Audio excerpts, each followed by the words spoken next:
Welcome. I'm Glenn Anderson with the Olympia Fellowship of Reconciliation.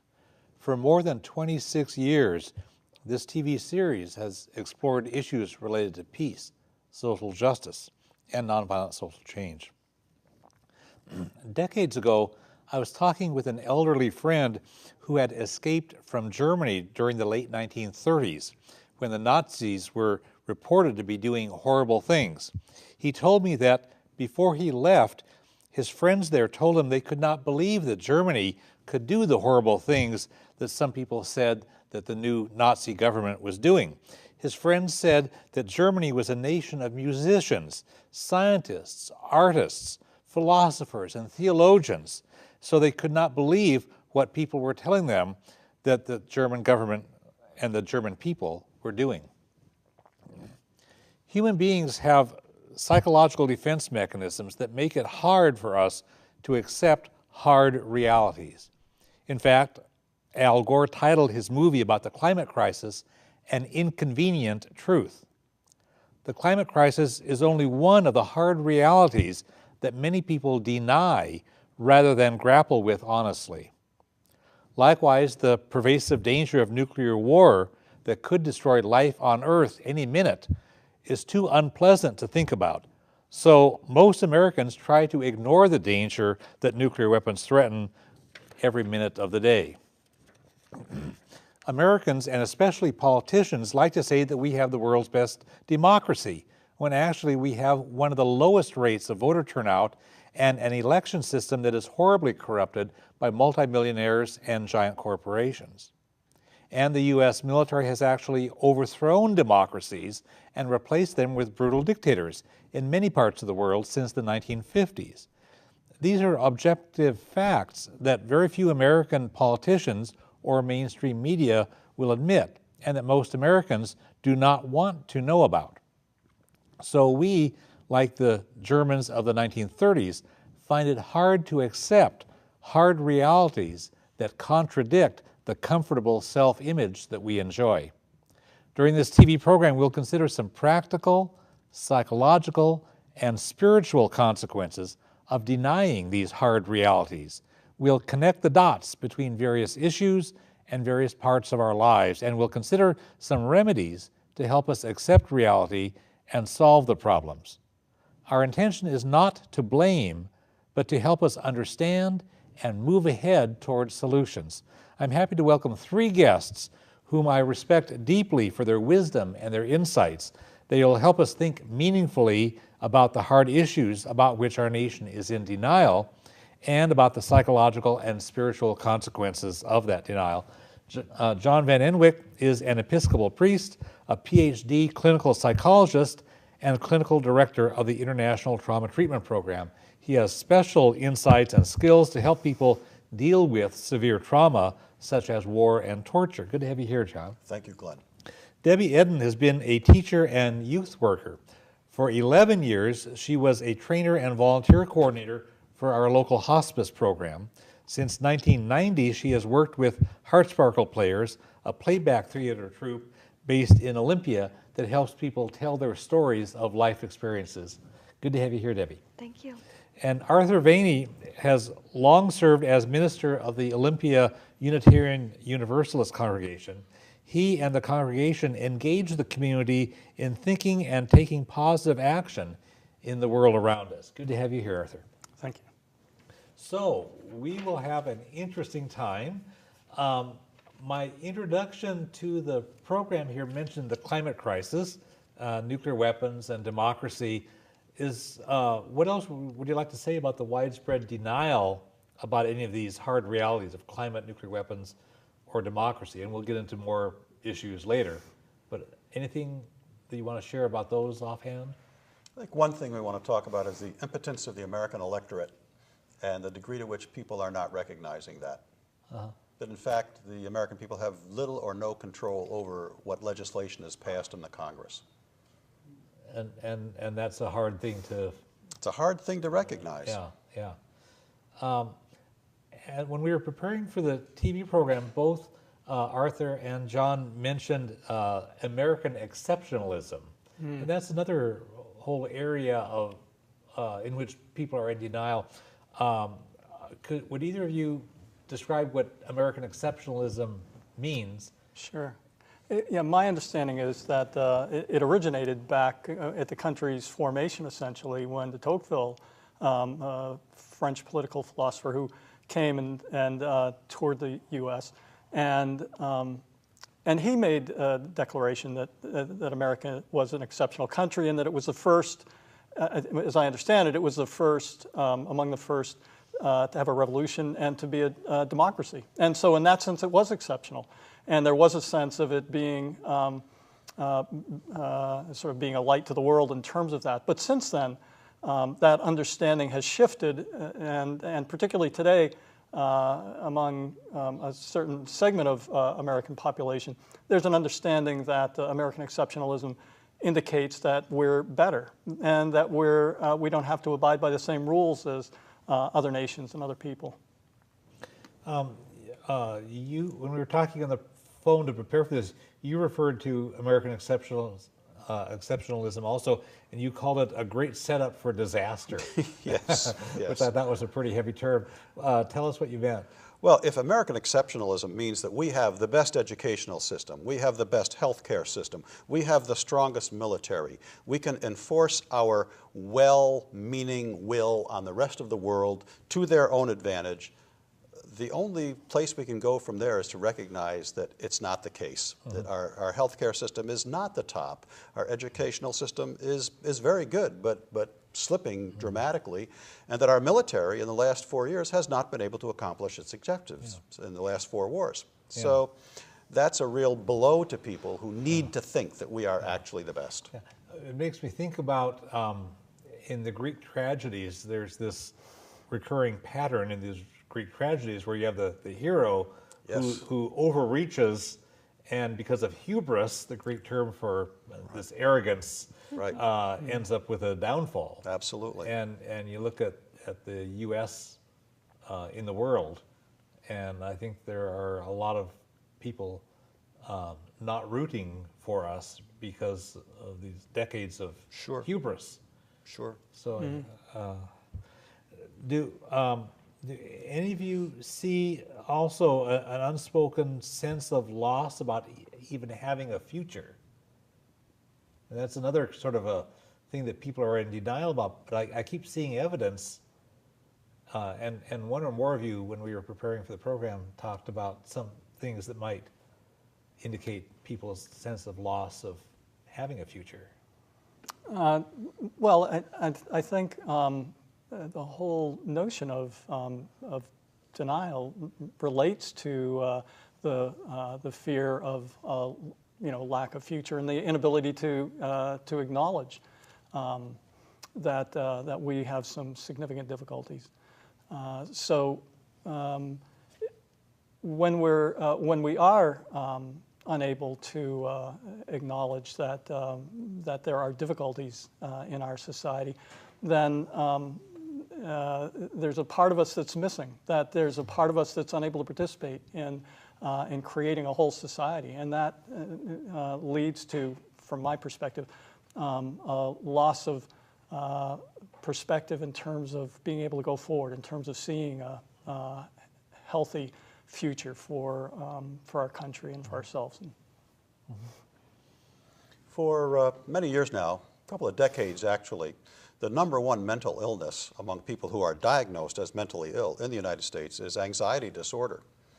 So somewhere in the neighborhood of 1/3 of all people who feel that they are suffering from mental illness are suffering from anxiety. Anxiety means that something's not right, something's not going well, that there's a potential threat on the horizon that is usually not identified. If it's identified, we call it fear. Anxiety is fear without an object. So this is a real indication that there's something going on in our culture that people are beginning to be aware of that is disturbing them heavily.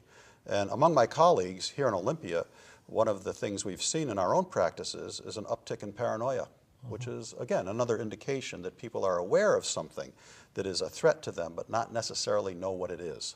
Or misplacing it, misplacing the Well, it's cause? so, absolutely. I mean, if you have the fear of something or the anxiety that there's a threat, and you have managed to divorce yourself from what the actual threats are, you will assign those threats to other people. It's that group over there. Oh, it's those people there. Yeah. These people here are trying to, and so it leads to a lot of polarization. Yeah. And scapegoating. We see scapegoating in Absolutely. political campaigns and Sure, without any really reason to know why. yeah. So it's a very kind of abstruse phenomenon. Are there other examples of evidence that we see about these sort of these free-floating, denial about hard realities, but it comes out into sort of free-floating who knows what?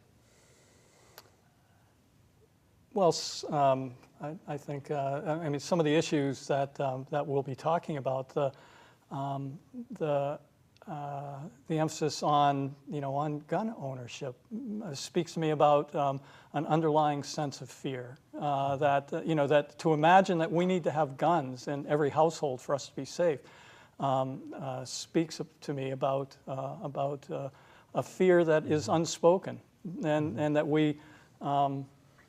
I mean, we like to imagine ourselves as being an open and welcoming people, and yet when we have this conception that that gun ownership is essential to our well-being as a society, then that comes, I believe, from a place of deep fear. I keep seeing folks who maybe in their mid-30s, where traditionally, by that time people have kind of settled in, gotten a career going, maybe gotten a family, maybe bought a house, and we got a lot of people like in their 30s who have not done any of that. There's this, I think there's a sense of loss of the American dream, and it's not something that people can acknowledge out loud because everybody wants to believe in the American dream, and yet for a lot of people that career, home ownership, family stuff isn't happening, and as a society I think we haven't grappled with that either. Is another. Yes, in every developing country in the world the birth rate is down dramatically, to the degree that in some cultures the birth rate is less than a death rate, so the actual population is declining, except for immigration, which then tends to inflate the statistics. But the fact of the matter is people are either delaying marriage, and many people are deciding not to have children. They will be candid. I've talked to many of them, I'm sure all of us here have, and they will say, I don't want to bring children into this world. I don't know if there's a future.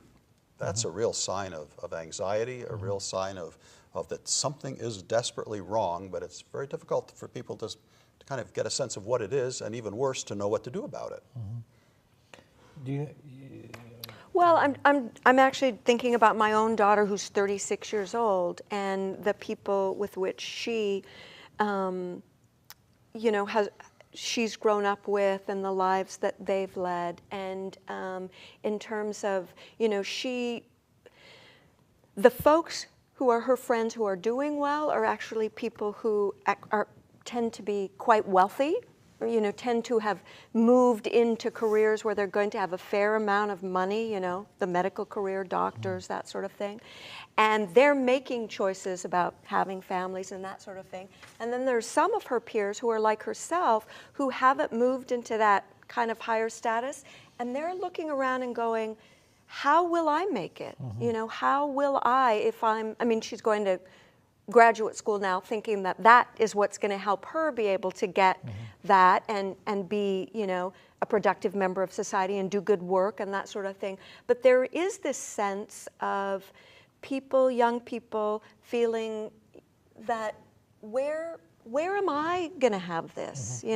Will I have, will I be able to own a home? Will I be able to have a career that will support me? And what does that mean, like you're saying, in terms of what is the future of what we want for the folks who live in this country? All the folks, not just people who have wealth, not just people who have advanced educations and are able to move into those, status jobs.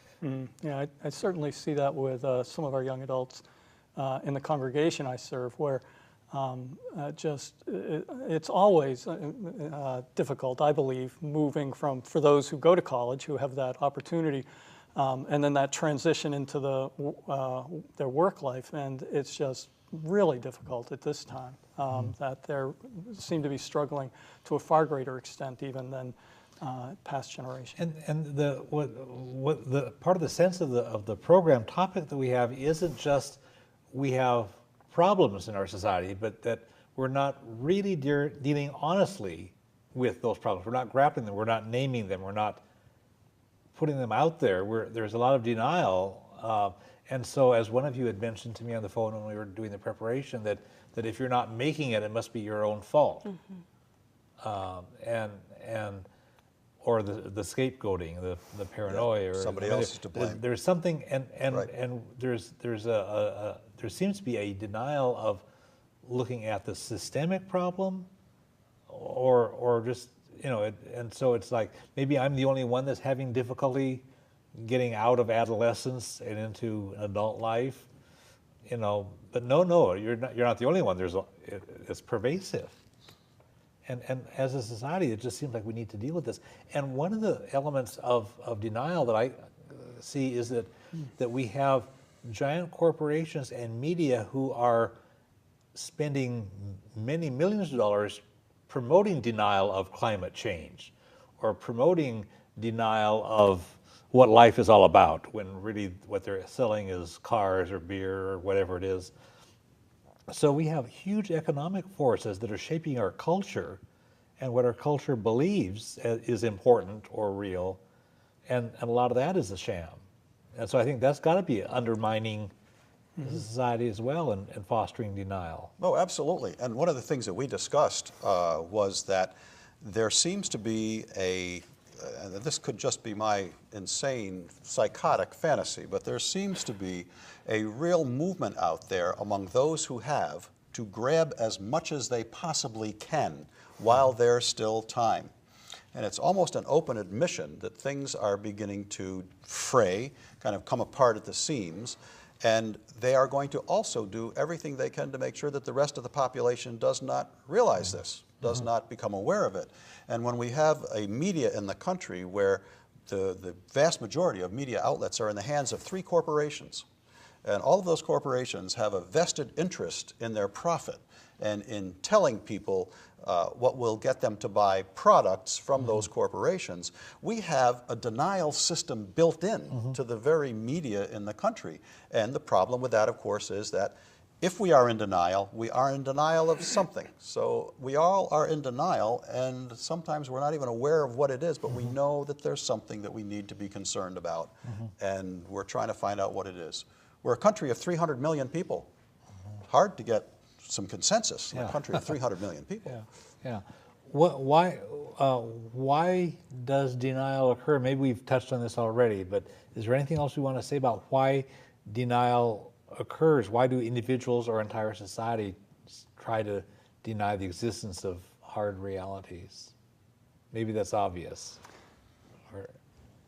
Well, I mean, of course, denial does serve us in small portions, but when it becomes a way of life, then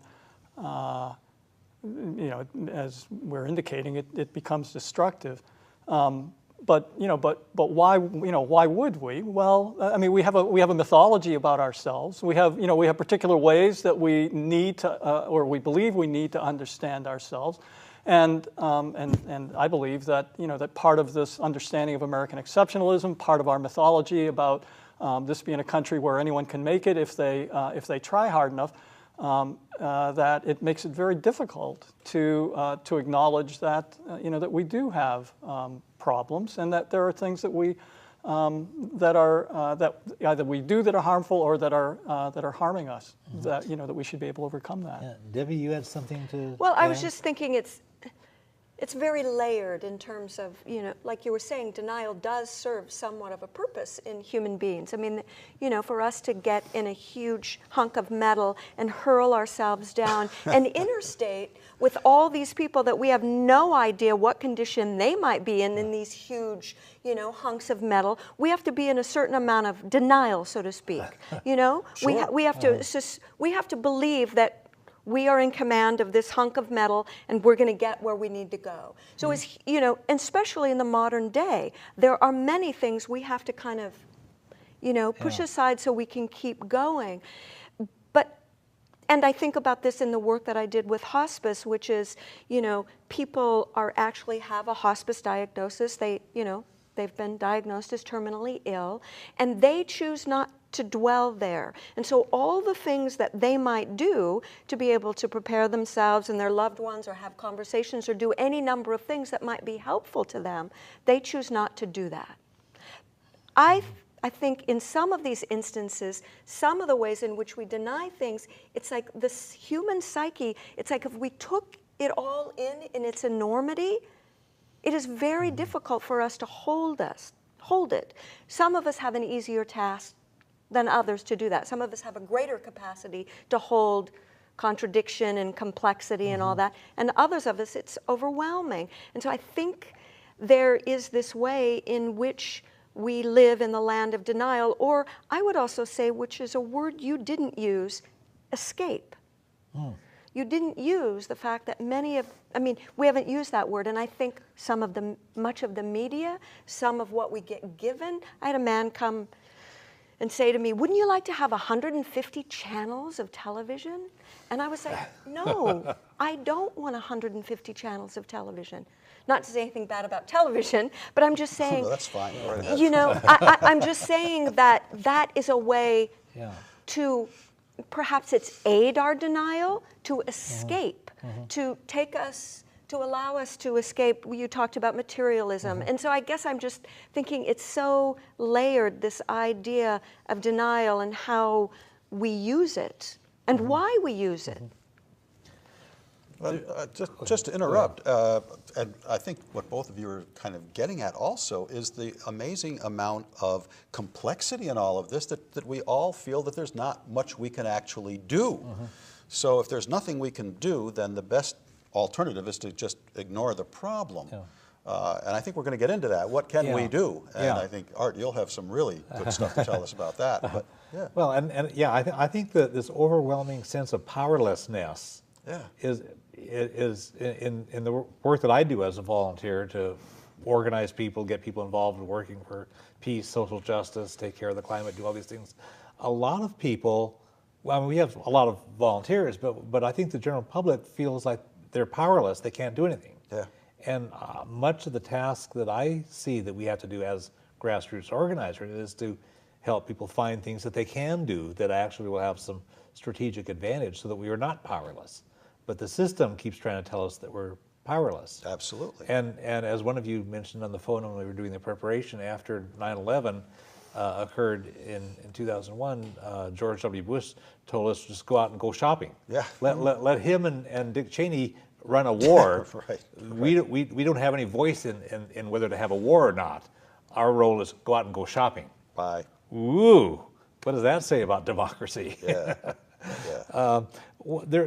are some practical aspects of denial, as you said. It can shield us from an overwhelming complexity, but there are some practical aspects that I think are practical consequences, I think, that are not so good. One is if we're in denial about a problem, then we're not going to be solving it. So one of the consequences of excessive denial is problems go unsolved. And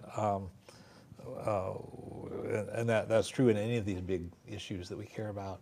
Yeah, well, and of course, I mean, never mind solving it. If it's just unrecognized, then we can we get blindsided by it time and again, and so it gets exacerbated by the fact that we're just unable to recognize it. And, solving problems is I mean, that's extraordinary when that happens. Yeah. But just to recognize it and recognize that there is a problem and that there's something amiss here in our lives, and to be able to acknowledge that and to be with it. I mean, that's enriching in and of itself. Yes. One of the basic functions of, I think, a healthy psychology and a healthy spirituality is a recognition of reality. And if we're in denial, we're not connecting ourselves with reality. I want to check in with us about what some of the psychological aspects are, some of the psychological consequences of denial. We've talked about some, but one, I think, is that it frustrates this natural human urge to have a realistic outlook on life, or a connection. Other psychological consequences of denial? Sure. And exceptionalism is a great place to start, because exceptionalism says we really are the best, therefore everybody should listen to us. And we don't really need to listen to anybody else because we're the top, so why would we listen to anybody else? So we deny ourselves all kinds of positive input that we might have to solving questions. That's the first thing. The other thing with exceptionalism is, if I am part of an exceptional society, I myself must be exceptional. Mm-hmm. Therefore, I don't really need to compromise my lifestyle in any way to address any of these larger questions. So, for example, global warming. There's no reason why I should have to turn off my engine when I'm reading my mail at the post office. That's ridiculous. I have a right. I paid for this car. I bought this gasoline. This is mine. This is the greatest country on earth. Why do I need to do this? And meanwhile, CO2 is pumping into the atmosphere and causing more global warming or contributing to the problem. And it's a form of denial that comes out of a right to not have to deal with. Yeah. So part of the denial we're dealing with is, like Debbie's talking about, escape. The other is, I don't have to. It's not my problem. They'll solve it. Not my problem. Yeah. I think that's one of the psychological problems here, is that we deny ourselves all kinds of community interaction that can actually, as a group, move us forward. Right. Well, that's what I was going to say, that I think the other thing that happens is sort of an isolation that can happen to individuals in getting overwhelmed, or in trying to keep it, all these things that we're talking about at bay. Then people can become very isolated, and they may do it through escapism, but they also may do it, and I was thinking more of like the spiritual aspect of what happens to one's soul, if you will, however you want to define that, when you are isolated and afraid and not connected to the reality of what is actually happening, and then being in communion with others to be able to do something. That we humans are meant to be together and work together and do things together. But if we're, isolated and pushing that all away, we suffer. We suffer greatly. Yeah. Other psychological or getting into the spiritual consequences, either way? Because we'll talk about spiritual next, but if there's anything else on the psychological consequences of denial, let's Well, we've covered the bases. We've got paranoia, we've got anxiety, we've got lack of community, which is actually moving into the spiritual realm. But yeah, the whole idea of denial, basically there's something there we have to deal with. We have no idea what it is. We don't really want to know what it is, but it's there every day of our lives, every minute of our lives, and it's making us miserable. That's a psychological problem. And I think that somehow deep down people sort of know that we're doing that. Yeah. And the knowledge that we're failing to rise to the occasion also cycles back in further pain. Right. I think it hurts to be in denial. Absolutely. This is why Art was saying the first thing is to make people aware of the fact that we're in denial. Yes. Most of us who are in denial, we don't know we're in denial. Yeah. So it's very convenient. So what about some spiritual aspects? Two of you folks are ordained, and all of us have hearts. So any of you? Yeah, well, if I'm ordained, I must know the anser. Yeah, well, that's right. That's why we brought you out to the show and pay you the big bucks, which is 0. Thank you. Same as the crew, the volunteer crew and I get. So. Yeah. Well, I think my sense is that whenever we deny any part of our humanity, then we become less human. I mean, by definition, those parts of us that we alienate that we're unable to access, then we become less, and we become entities unto ourselves. And as Debbie said, we are inherently relational beings. That we have this understanding of ourselves as individual beings, and on some level, of course, obviously we are. We're here as four separate, in one sense, beings, and yet we're inherently relational. We have a need to be with other people. It's it's quite exceptional. When somebody goes off to be a hermit, it is not exceptional when someone chooses to live in society, because that's the norm. That is the way that we're wired to be, the way that we essentially are. And so when we deny, we are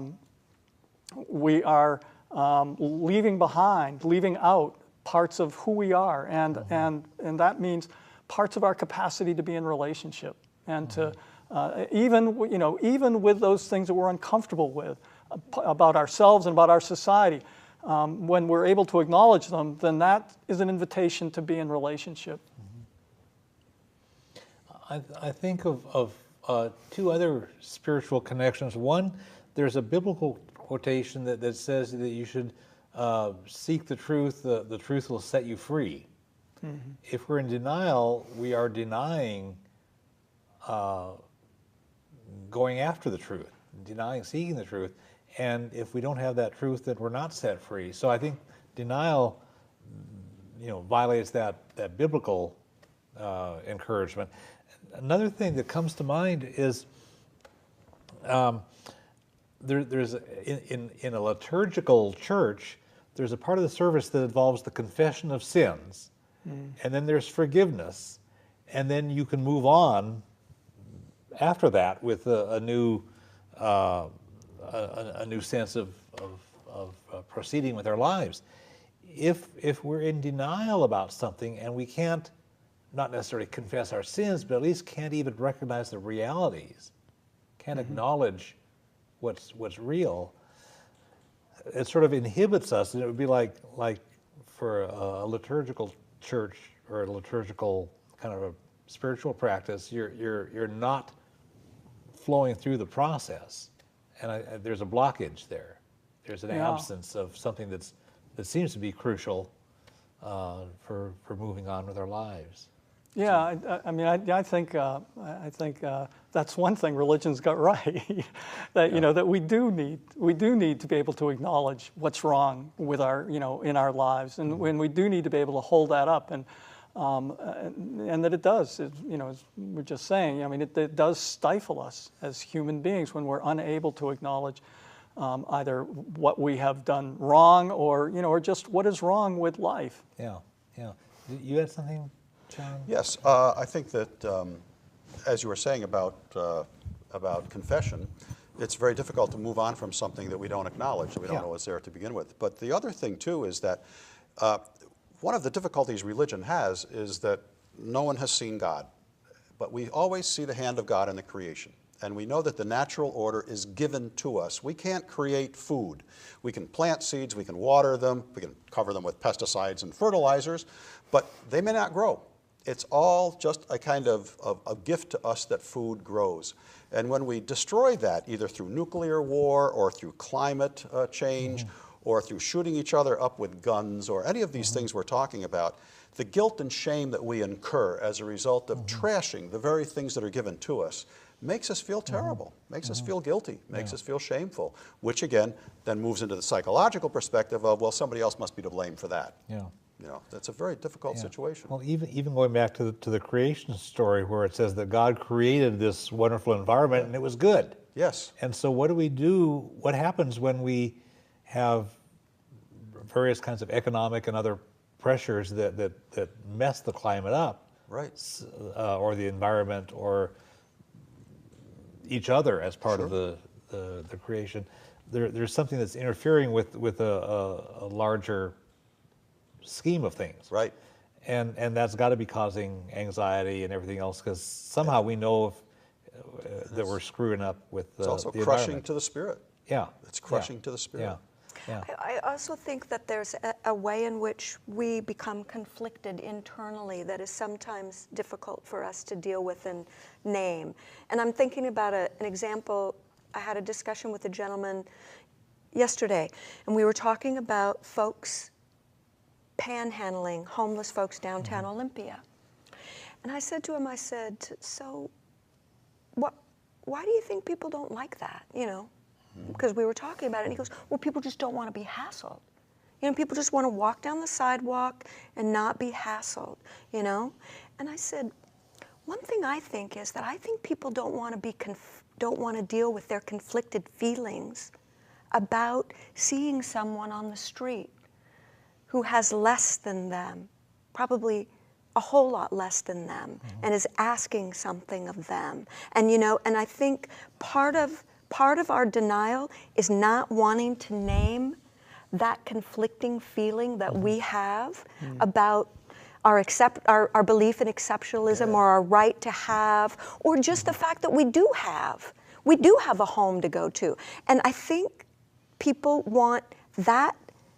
I think we want those things to be put somewhere so we don't have to see that. Right. You know, I think there's that, and I think of that as psychological, but also spiritual.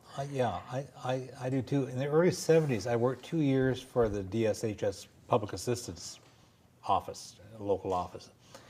And what became really, really clear to me back in the early 70s was that the system had all kinds of insults and humiliations built into it to punish people for being poor.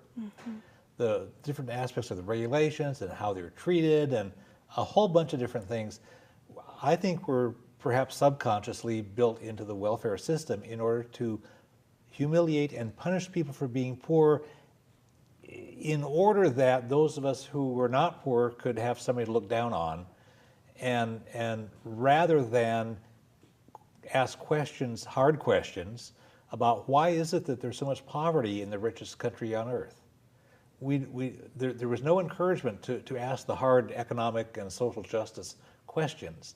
It was all about, no, there's somebody below me that I can dump on and humiliate with these procedures and the treatment that they were getting. And my role as an employee there, I consciously connected humanely and respectfully with people, and the clients really would rather connect with me if they had to come to the office than with a lot of the other coworkers, because they didn't get a bunch of crap from me, and I would try to find some way to meet their needs anyway. But there was denial about systemic economic and social injustice built into the system, and I recognized that back in the 40 years ago. So I think there's a lot of what you're saying, and it comes out at the institutional level as well, and probably as well other as on the systems as well. sidewalks, yeah. Yeah, it's in the sidewalks, and it's in the welfare offices, and it's in the political campaigns, and it's pervasive. But we don't want to look there, just like you say. Is there anything else we want to say about any of the big issues that we mentioned at the beginning of the program, like climate, nuclear weapons, U.S. empire, American exceptionalism, any of these kinds of things, or any of the other kinds of things that are elements about which we're in denial? We've covered a lot of stuff. I just want to see if there's an opportunity to add to anything, maybe connect some dots or. Well, the climate change is such a significant one, because there's no escaping that for any of us, and as I think we had said earlier, you may have made reference to the role of corporations and in terms of promoting a sense of promoting climate change denial, but a sense that that either there isn't climate change, or if there is, it's not created by us. It's not my fault. Somebody else. Yeah, it isn't us. Nature did it or something. Yeah. Sunspots. Who knows? And this is such a big one. I mean, it is. We have seen. Well, certainly, you want to be careful about not attributing any particular weather events to climate change, because weather is weird all the time, or or it can be.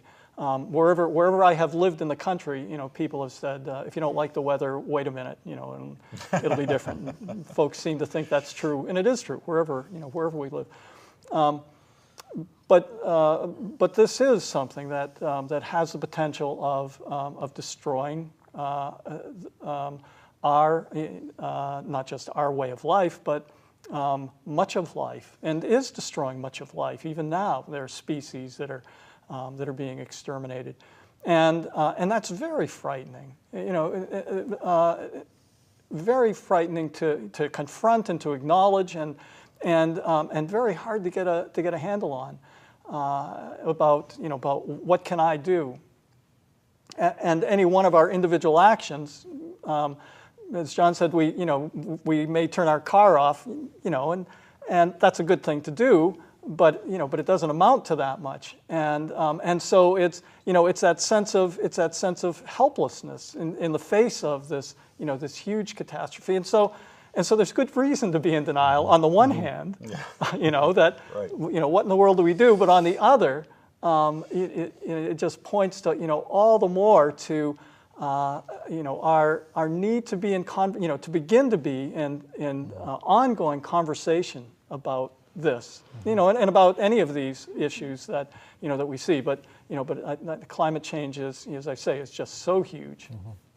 I think one other element that as long as you opened up that can of worms of what else are we in denial about, is the futility of a consumer-based economy, consumption-based economy. I think one of the things that we're beginning to realize is our economy cannot just continue to grow. There's not the money to keep it growing, and the idea that so many of our jobs depend on people buying stuff, and people buying stuff that also is not very useful. So the military-industrial complex, which produces stuff that is of no use to humankind whatsoever except to destroy, employs an enormous number of people. Right. And so I think one thing we're all in denial about is the fact that we keep contributing to an economy that is slowly taking us down. Right. And that we can't face the alternative, which is to have an actual productivity-based economy that is a lower net annual income economy, but spiritually and psychologically healthier. And environmentally sustainable. Because and more sustainable. There's a finite amount of raw materials That's right. to build stuff from. That's right. And we pretend like it'll never run out. Yeah. There's another angle, another element of the American exceptionalism that I think of, this notion that we've talked about, how it's okay for us to keep making these wars, and we get concerned about what happens to the troops that come back with mental disabilities, or they come back and they commit suicide, or they beat up on their wives and kids and stuff, and so you have well-meaning politicians like Patty Murray who says, oh, let's provide some more counseling for them. That is such an epidemic. There are more people dying from suicide in the military than are being killed in the wars. And this is a public health epidemic. And if you have a public health epidemic, it's not enough just to provide treatment at the back end. You've got to do prevention at the front end. Right. We've got to stop having a foreign policy that relies upon killing people in other countries, and stop having a foreign policy that requires us to train our troops to dehumanize themselves and other people.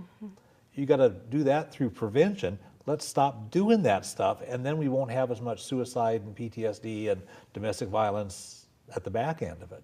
May I add to that? Please. There's a study in Denmark that was just completed, which looked at soldiers who were deployed in Afghanistan and Iraq under NATO.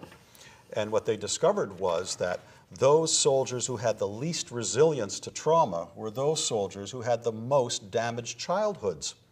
So that when we talk about these suicides and we talk about the PTSD as a result of war, we're not factoring into the situation the fact that we live in a country that seriously deprives a lot of our children of a healthy childhood, and therefore they're not resilient as they get older. So yes, the wars are wrong, and yes, the trauma that's produced by war is terrible, but we're not even looking at what Yeah. is the actual contributing factor Yeah. to the biggest cause of PTSD in the soldiers, which is not to do with the war at all, but to do with basically the war on the middle class. Well, but that's and- getting kind of politicized. And budget cuts that hurt kids. Yeah, And that's absolutely. that's a prevention thing. Yep. Budget cuts at the state level, at the Yep. federal level. Kids don't get valued, but we got to give tax breaks to the rich and for the big corporations, and put more money into military weapons and stuff, and then causing all that problem for kids who grow up and are more susceptible then to PTSD and Sure. and When I went problems. to school as a child, there was no such thing as a breakfast program. Right. We now have breakfast programs for our children in school Yeah. because the parents can't feed them. They're too poor. Children in our state Yeah. are going to bed hungry. Yeah. A lot. It's a scandal. But- But we, you know, Well, we've become used to that over the years. It's like the Yeah. old put the frog in Yeah. water and slowly turn up the heat, and the frog won't realize it's being cooked. Right. And I think we've been doing that these last Excellent few analogy. decades, with the whether it's homelessness or poverty or any of these things, and I think there's denial about that. Yeah. People need to grapple with these realistically. Arthur, you had mentioned the gap in the United States between the rich and the poor when we were talking on the phone to prepare for the show. Mention that, because I think we haven't touched on that explicitly in the show. And I have a number of things I want to have us check in on pretty briefly each. So if you could do just a... Yeah, it's my understanding that we, certainly among the industrialized nations, that we have the greatest inequality of income, with those who have the most and the bulk of folks who have the least. And the inequality of income certainly contributes to volatility, as I understand it, in our economy. That was the greatest inequality before the Great Depression back in the 20s, 30s, and again for the Great Recession. That is another time of significant inequality. And and we have this. We're told of this, understanding that the rich are the job makers, and yet given that, there are all of these kind of what seem to be some inherent contradictions, because I agree that a consumer-based economy is not the healthiest for us in the long term, and yet within that consumer-based economy, with the well-to-do, they tend to save more of their money, whereas with those who have less tend to spend more money. And so when those who have less have more money, then more money gets infused into the economy, and the economy is healthier.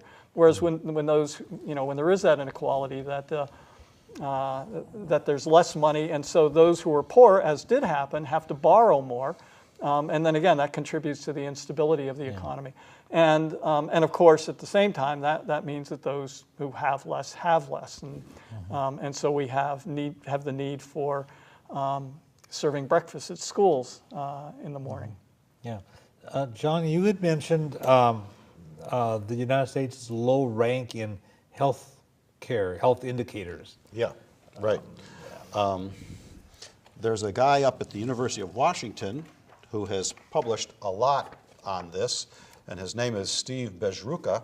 And one of the things he's pointed out is that of the 35 industrialized or nearly industrialized nations, the United States ranks 34th in life expectancy.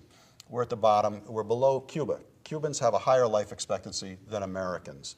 The infant mortality rate in the United States is the highest of all industrialized nations. So the idea that we have this wonderful health care system is absolutely wrong. And what you were talking earlier about treatment as opposed to prevention, we're not putting much money into prevention Right. at all. Right. Yeah. So I mean, these are like hard realities, but we don't want to look at them, or we'll find a scapegoat or some way to be in denial. When we were preparing for the program, Arthur, you mentioned the persistent racism and the high incarceration rates for African Americans in this country, and we like to believe that we're in a post-racial society. After all, we have a black president now, and so we can just ignore all that other stuff that used to be in the past and not recognize that it's the new Jim Crow now. I mean, there's just a bunch of these things that are going on, and I want us to move into solutions. You know, we've talked about problems, and it would be really nasty to just leave it there. But there are some solutions, and we've talked about one first step is to acknowledge reality, to overcome the denial about these hard realities. And one of the things that occurs to me as a remedy is to actually take a bold action on something. And I think of the work that you did and your congregation when homeless folks were camping out on the city lot in downtown Olympia, and they were there for camping out for several days, and the city of Olympia had ordered the police department to go and evict them, and your congregation stepped forward and says, well, you can camp on our property. And that was the start of a rotating system of local congregations hosting Camp Quixote. Well, there was a bold action. It sort of refused to accept the status quo. It accepted the reality that existed. You know, yes, we have homeless people. Now let's solve the problem. And it was a bold action. And that's what we need more of. And I'd love to see that in more areas of our society. How could we as a society, or as individuals, or as congregations, or nonprofit groups, or whatever, act out boldly? Well, one of the things that I think about in terms of, you know, denial and doing things, facing things, is that people have to have hope. You know, in order to confront these things, simultaneously there has to be hope. So inherent in that action was some hope. It wasn't the hope that, oh, homelessness is going to be gone in Olympia. The hope was there is a place where you can come. And the hope was we as a community are going to address this, you know, faith communities. And so I think inherent in whatever it is that we choose to do, individuals, communities, there has to be, it can't just be, you know, how horrible everything is, but that there is hope indeed that we can do something. So I guess whatever bold action people do, I see that there's always this element of, and I don't mean hope in a campaign slogan way.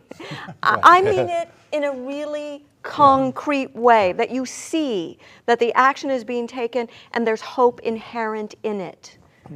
So I guess I just put in a plug for hope in that action-oriented, not in a, you know, oh, let's all hope. And I think that hope needs to be manifested in the day-to-day. That I agree that you know, that a bold action, you know, can in fact make a difference, and you know, and galvanize and all, and is important.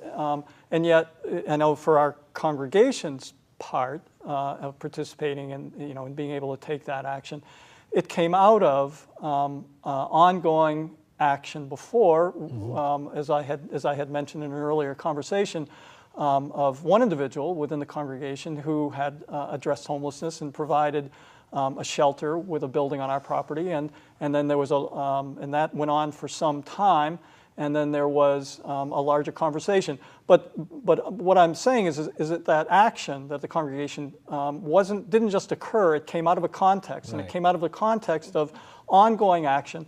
And that ongoing action is something that that many of us do, you know, that we do, and we say, oh, you know, what good is this doing? You know, I'm just doing something. You know, does it really matter? It's a Band-Aid. You know, all those things that we do to sort of belittle the little things that we do, and yet those little acts of hope from day to day are what create the environment that allows us to, when that time presents itself and the opportunity presents itself, to take a bold action. Right. Well, and it's like Rosa Parks when she sat on the white people's part of the bus. That was not just a spontaneous thing. She had gone through nonviolence training at the Highlander Center in Tennessee. She had a long background of volunteering with the NAACP there in Montgomery. And this was a calculated strategic step. It was a bold action, but the time was right, and they had done the preparation. So all of these are a process.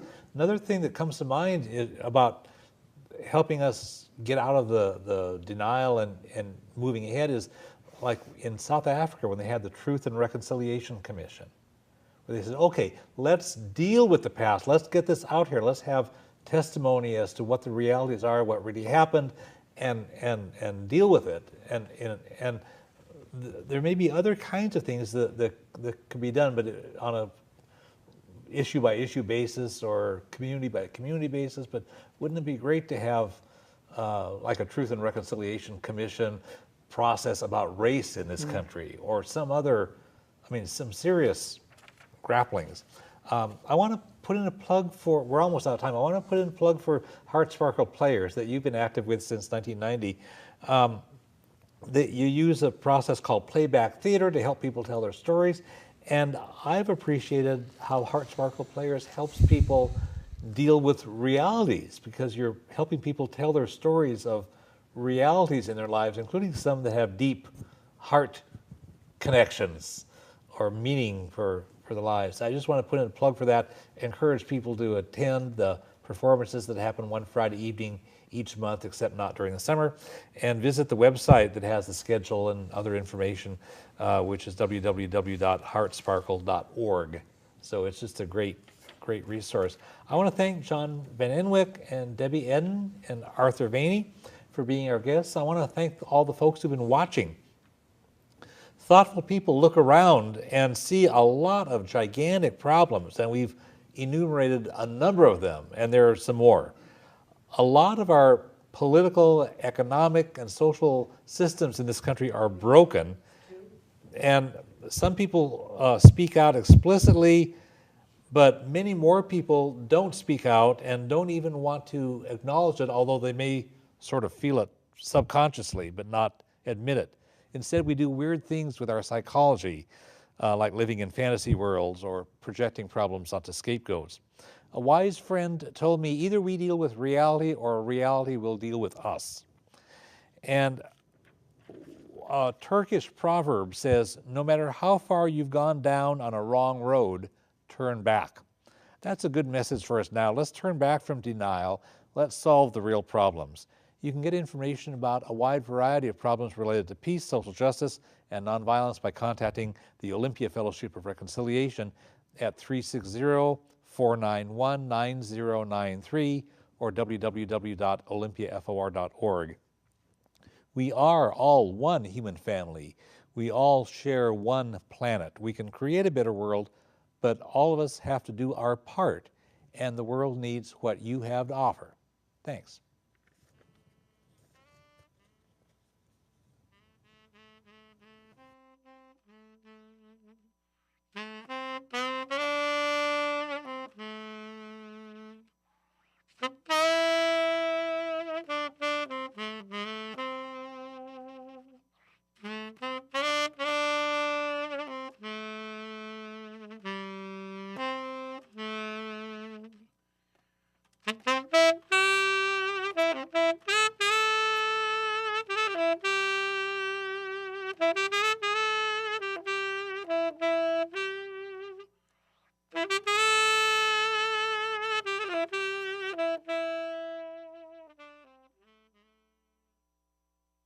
That Germany could do the horrible things that some people said that the new Nazi government was doing. His friends said that Germany was a nation of musicians, scientists, artists, philosophers, and theologians, so they could not believe what people were telling them that the German government and the German people were doing. Human beings have psychological defense mechanisms that make it hard for us to accept hard realities. In fact, Al Gore titled his movie about the climate crisis, An Inconvenient Truth. The climate crisis is only one of the hard realities that many people deny rather than grapple with honestly. Likewise, the pervasive danger of nuclear war that could destroy life on Earth any minute is too unpleasant to think about. So most Americans try to ignore the danger that nuclear weapons threaten every minute of the day. Americans, and especially politicians, like to say that we have the world's best democracy, when actually we have one of the lowest rates of voter turnout and an election system that is horribly corrupted by multimillionaires and giant corporations. And the U.S. military has actually overthrown democracies and replaced them with brutal dictators in many parts of the world since the 1950s. These are objective facts that very few American politicians or mainstream media will admit, and that most Americans do not want to know about. So we, like the Germans of the 1930s, find it hard to accept hard realities that contradict the comfortable self-image that we enjoy. During this TV program, we'll consider some practical, psychological, and spiritual consequences of denying these hard realities. We'll connect the dots between various issues and various parts of our lives, and we'll consider some remedies to help us accept reality and solve the problems. Our intention is not to blame, but to help us understand and move ahead towards solutions. I'm happy to welcome three guests whom I respect deeply for their wisdom and their insights. They will help us think meaningfully about the hard issues about which our nation is in denial and about the psychological and spiritual consequences of that denial. John Van Enwyck is an Episcopal priest, a PhD clinical psychologist, and clinical director of the International Trauma Treatment Program. He has special insights and skills to help people deal with severe trauma, such as war and torture. Good to have you here, John. Thank you, Glenn. Debbie Eden has been a teacher and youth worker. For 11 years, she was a trainer and volunteer coordinator for our local hospice program. Since 1990, she has worked with Heartsparkle Players, a playback theater troupe based in Olympia that helps people tell their stories of life experiences. Good to have you here, Debbie. Thank you. And Arthur Vaney has long served as minister of the Olympia Unitarian Universalist congregation. He and the congregation engage the community in thinking and taking positive action in the world around us. Good to have you here, Arthur. Thank you. So we will have an interesting time. My introduction to the program here mentioned the climate crisis, nuclear weapons, and democracy. What else would you like to say about the widespread denial about any of these hard realities of climate, nuclear weapons, or democracy? And we'll get into more issues later. But anything that you want to share about those offhand? I think one thing we want to talk about is the impotence of the American electorate and the degree to which people are not recognizing that. That in fact, the American people have little or no control over what legislation is passed in the Congress. And that's a hard thing to... It's a hard thing to recognize. Yeah. And when we were preparing for the TV program, both Arthur and John mentioned American exceptionalism. And that's another whole area of in which people are in denial. Would either of you describe what American people not rooting for us because of these decades of hubris? Sure. So, do any of you see also an unspoken sense of loss about even having a future? And that's another sort of a thing that people are in denial about, but I keep seeing evidence, and one or more of you, when we were preparing for the program, talked about some things that might indicate people's sense of loss of having a future. Well, I think the whole notion of denial relates to the fear of lack of future and the inability to acknowledge that we have some significant difficulties. So when we are unable to acknowledge that there are difficulties in our society, then there's a part of us that's missing. That there's a part of us that's unable to participate in creating a whole society, and that leads to, from my perspective, a loss of perspective in terms of being able to go forward, in terms of seeing a healthy future for our country and for ourselves. For many years now, a couple of decades actually, the number one mental illness among people who are diagnosed as mentally ill in the United States is anxiety disorder.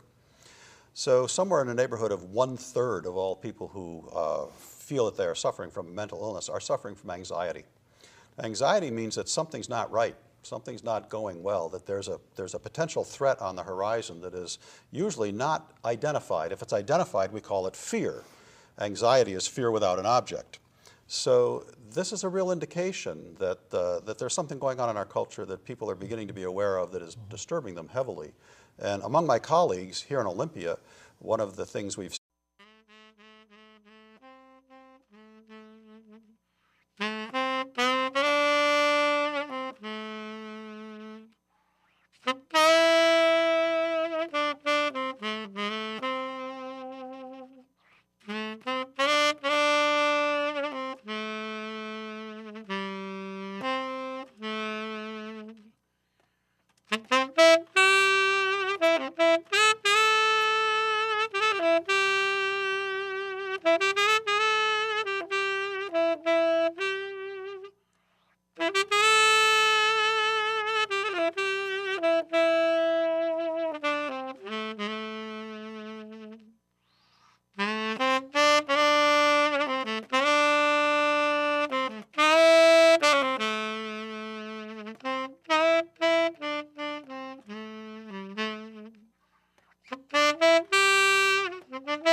Welcome.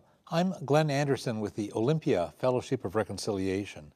For more than 26 years, this TV series has explored issues related to peace, social justice, and nonviolent social change. Decades ago, I was talking with an elderly friend who had escaped from Germany during the late 1930s, when the Nazis were reported to be doing horrible things. He told me that before he left, his friends there told him they could not believe exceptionalism means. Sure. Yeah, my understanding is that it originated back at the country's formation, essentially, when de Tocqueville, a French political philosopher who came and toured the U.S., and he made a declaration that America was an exceptional country and that it was the first, as I understand it, it was the first, among the first, to have a revolution and to be a democracy. And so in that sense, it was exceptional. And there was a sense of it being sort of being a light to the world in terms of that. But since then, that understanding has shifted, and particularly today, among a certain segment of American population, there's an understanding that American exceptionalism indicates that we're better and that we don't have to abide by the same rules as other nations and other people. When we were talking on the phone to prepare for this, you referred to American exceptionalism also, and you called it a great setup for disaster. yes, Which I thought was a pretty heavy term. Tell us what you meant. Well, if American exceptionalism means that we have the best educational system, we have the best healthcare system, we have the strongest military, we can enforce our well-meaning will on the rest of the world to their own advantage, the only place we can go from there is to recognize that it's not the case, that our healthcare system is not the top, our educational system is very good, but slipping dramatically, and that our military in the last 4 years has not been able to accomplish its objectives in the last 4 wars. Yeah. So that's a real blow to people who need to think that we are actually the best. Yeah. It makes me think about, in the Greek tragedies, there's this recurring pattern in these Greek tragedies where you have the hero Yes. who overreaches, and because of hubris, the Greek term for this arrogance, Right. ends up with a downfall. Absolutely. And you look at the U.S. In the world, and I think there are a lot of